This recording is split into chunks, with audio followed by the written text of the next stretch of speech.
Okay, let's talk a little bit about cost and the utility of some of these modifications. So, I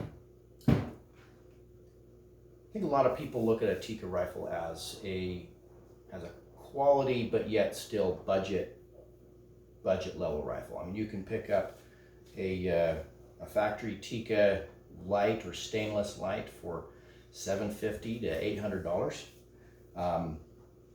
And it'll be an excellent hunting rifle for many people out there. You put a scope on it, make that, get the right set of quality rings, and you're pretty much ready to hunt for the style of hunting that many people do.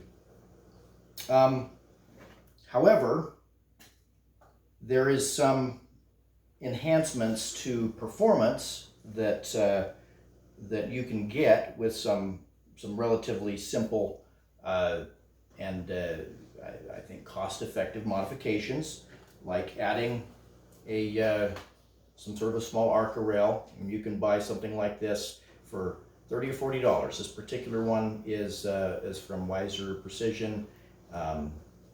Weighs about a half an ounce before the screws. You can get ones that are combination Picatinny and Arca, so you can mount different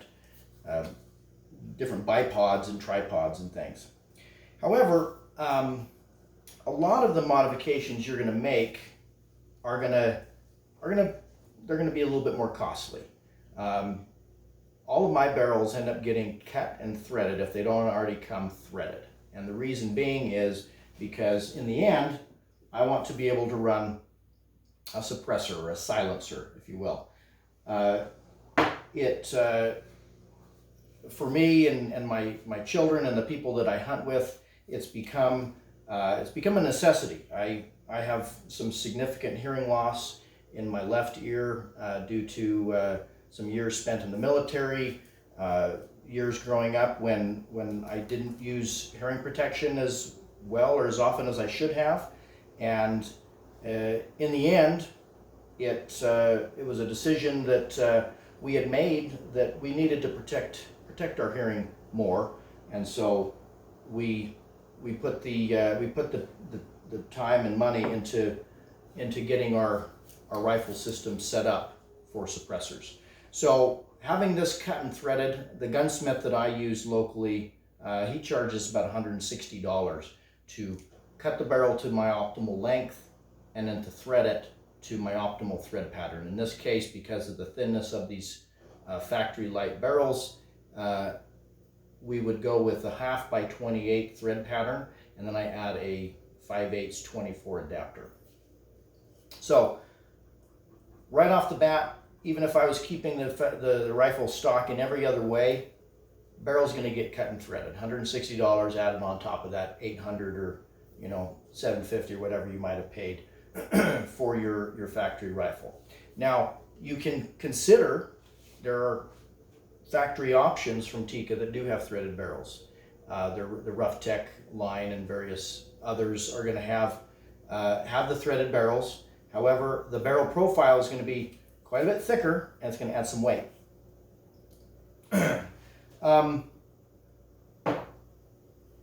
As we went through in some previous videos for this particular rifle, this has some other fairly pricey upgrades, if you will.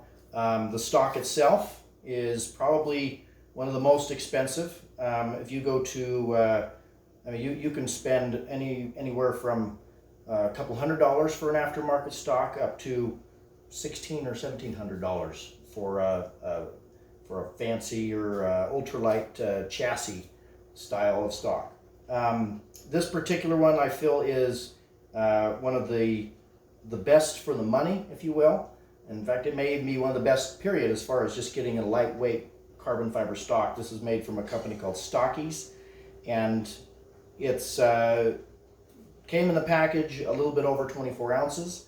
As we discussed in a previous video, trimming this down, I was able to get this stock down to about 20 ounces before I added the recoil lug and the mini Arca. So a lot of possibilities there, but the stock itself is going to cost, you know, MSRP on these stocks is in that $550, $600 range for the Stockies VG and a Tikka footprint. That's expensive for a lot of folks. If you look around, if you shop around, you can oftentimes get sales. I've seen sales with as much as 30% off and free shipping from Stockies, which can get you down into that probably high 300s, 380-ish range, which starts to be a little bit more affordable to getting what is, you know, basically turning a factory rifle into basically a custom rifle at that point.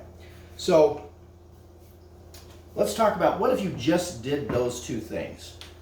So I've got here this started as a Tikka Lite. This was I bought this barreled action, or excuse me, I bought the Tikka Lite factory rifle, brand new. It was about $800.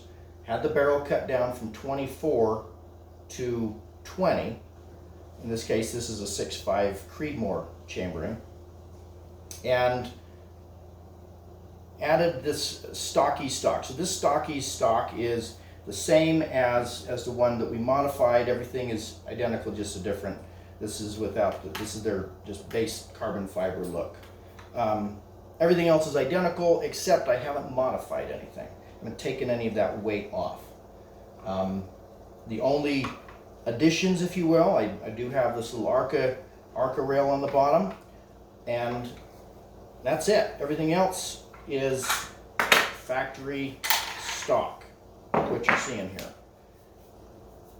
And that's going to weigh a little bit more than this rifle setup. Now, I already put it on the scale here. I'm at 7 pounds, 1.2 ounces with this particular scope and ring setup,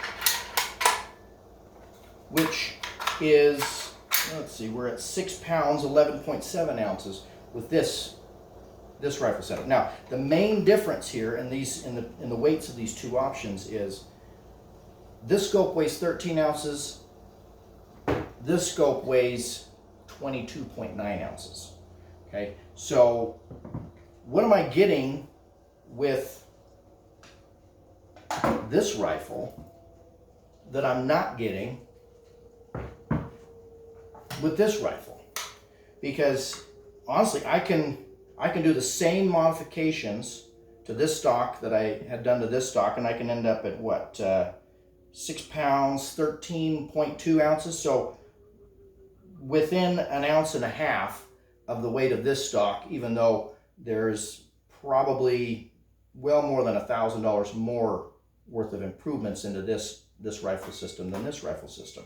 So what do I get between these two that I don't get with the other?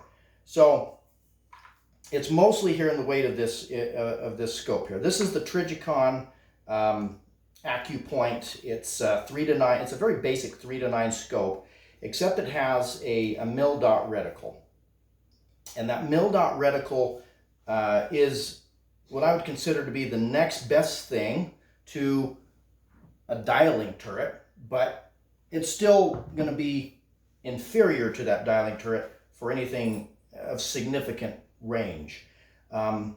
This rifle setup, if I have my dope chart set up and I know the drop of my bullets, and I can do some calculations of what various zoom settings in the second focal plane will correspond to in my mil dots, I can probably be accurate out to about 400 yards and still keep groups, you know, under an inch and a half, or under 1.5 MOA. It should be an inch and a half at 100 yards, or about 6 inches at 400 yards. So it's going to do the job for most hunting purposes. I mean, there's a lot of hunters who are going to draw the line at that probably 300 yard, 350 yard mark anyways. And so this is going to do everything this rifle is going to do for a lot less money if this basic scope is going to meet my needs. Now, where it's it's going to fall a little bit short is in how durable it is. Now it's a 1-inch tube. It's not built quite as ruggedly in this Trijicon as the Trijicon builds their Credo line. The Credo is going to be just a little bit. There's obviously a difference in materials and what they're putting in for that extra 10 ounces between the two. The difference between the two, that 10 ounces. But mostly what I'm looking for between these two scopes is the capability to dial. Now this also has an illuminated reticle, which can make a big difference for shots that are right up to the edge of daylight, either on the front end or the end of the day. But it also has the capability to zoom out to 15 power, which if you know what you're doing, a 10 power or a 9 power scope can easily get you well beyond normal hunting ranges, 600, 800, 1,000 yards even. We've shot with 9 power scopes accurately. The 15 power does make a difference for smaller game, and that's what I primarily use this particular rifle for, is for smaller game, rabbits and coyotes and such, which smaller target, I need to be able to see them just a little bit more clearly than I would probably need for more of a big game centered rifle. So in the end, I can avoid a lot of cost if I know what my objective is. If my objective is a 400 yard and in rifle that's durable, I can swap a stock, cut the barrel down, have it threaded, and put on something reliable like this Trijicon, and lightweight, and be no heavier in the end than I would be with a more custom setup with a lot more expense involved. However, when it's all said and done, if I wanted to maximize my range, if I wanted to reach out to 500, 600, 800 yards, the scope is not quite going to cut it for my purposes. I'm going to be wanting this extra weight, and then once I get there, then there is a weight difference. Then I've got that 10 ounces or more weight difference, and that's when I want to start shaving off the grams and the ounces everywhere I can. If I still want to be at the same target weight once I add the weight of the suppressor, once I add the weight of the tripods and things like that, or otherwise I end up with a 10 or 11 pound rifle. And that's what a lot of people don't realize, is you can go buy a standard, even a Tikka Lite, which is a 6 pound barrel rifle. And if you add honestly, the lightest suppressors on the market are really going to be maybe 6.5 to 8 ounces, but most common suppressors are going to be in your 10 ounce range. And so if you're going to add 10 ounces or more of suppressor, most bipods, if you go and buy a simple bipod from your big box store, you're going to be looking at 10, 12 ounces most likely. Ultralight and expensive bipods are going to run in the 5 to 6 ounce range, but they're going to be really short. If you want something with more more range and height capabilities, you're going to be looking at least 8 to 10 ounces, maybe 15. So you've got easily the potential for 2 pounds of weight gain just in your suppressor and tripod alone. So if you're starting with a 6 pound rifle, you add a 20 ounce or a 24 ounce scope, you can easily end up at a 10 pound rifle setup without even trying. And that would be using lightweight components. Let's say if we just had this, when I consider this to be the bare bones here, an 8 ounce suppressor, 6.5 ounce tripod. So between the two, you're at 18.5 ounces. You add a 23 ounce scope, you're at then about 30 40 ounces, 41 ounces at that point, okay?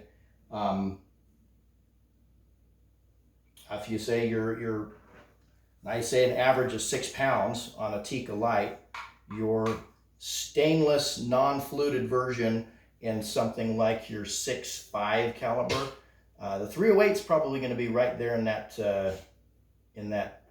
6 pound range, but you're probably going to be 6 pound 2 ounces in your 6.5 Creedmoor kind of setup. Again, with a factory rifle, adding in a half an ounce, or if you want a bigger rel, even an ounce or ounce and a half, we're talking the potential to add those 3 pounds. At the bare minimum, you're going to have a 9 pound rifle. So is that too heavy? For some, absolutely not. For me, I really try and keep my overall weights down to sub 8 pounds where possible, because it seems to make a difference if I hand a sub 8 pound rifle to a youth hunter. They can wrangle the rifle, they can maneuver it a lot better than rifle setups that are going to weigh in that 9, 10, 12 even pound range. And it adds up. Everything adds up very quickly. And like I said, we're talking here the bare minimum weights, which in reality, these are on the extreme end of lightweight, and most likely you're going to be even a pound heavier than that in most of your tripod, suppressor, scope options. So when we're talking costs here, briefly, big costs, we had the upgrade to a fluted bolt. Okay, you could do that for as cheap as $50, $60 for a simple fluting pattern, which will shave maybe an ounce. You're going to have $90 in something like this titanium bolt knob from MTN Gear, which between this fluting pattern and the bare bolt, which we discussed briefly yesterday, bare bolt is 11.3 ounces and this one is 8.6 ounces. So almost 3 ounces of weight savings between swapping out the bolt handle and having it fluted. But you've got pushing probably $150, $160 by the time you add shipping and whatnot into these for those kind of improvements. We discussed the stock already.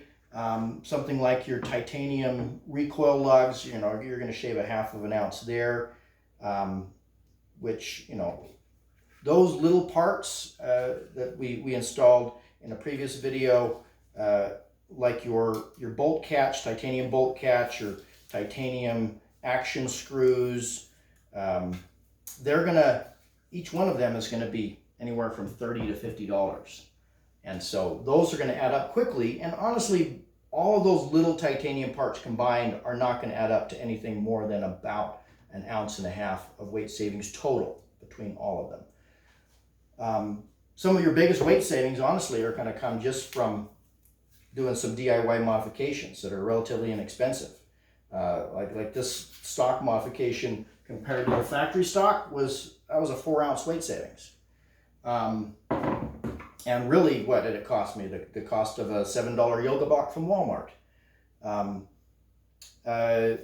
Other, what I would consider fairly, not necessarily essential, but darn near close to essential, would be things like scope caps, which you're going to want to have. You're going to need to keep your scope and your optics clean and dust free, but also scratch free.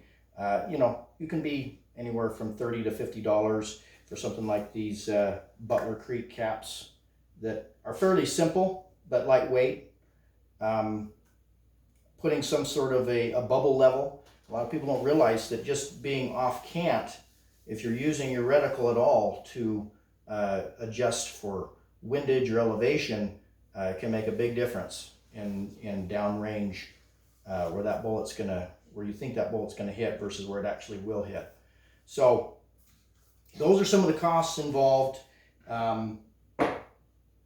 Obviously, accessories like your suppressors, that's where the real money is probably going to be. And if you have questions about the suppressors or want, you know, some good options, we've tried several. We have some Thunder Beast options and some JK Precision options and various others that we've tried that are. We have some thoughts in that regard, but any way you look at it, once you include at least here in the U.S., once you include the cost of the tax stamp, you know, you're going to probably be in about the $900 to $1,000 range on the cheaper end for a quality suppressor that doesn't weigh a ton. Tripods and bipods, and they're all over the board depending on how DIY you want to go. You can be, you know, anywhere from $50 with a cheap ball head up to literally thousands of dollars, depending on how much stability you want, how lightweight you want it, and the features and whatnot. So any questions you might have beyond that, feel free to post them in the comments below, and we'll see you in the next video.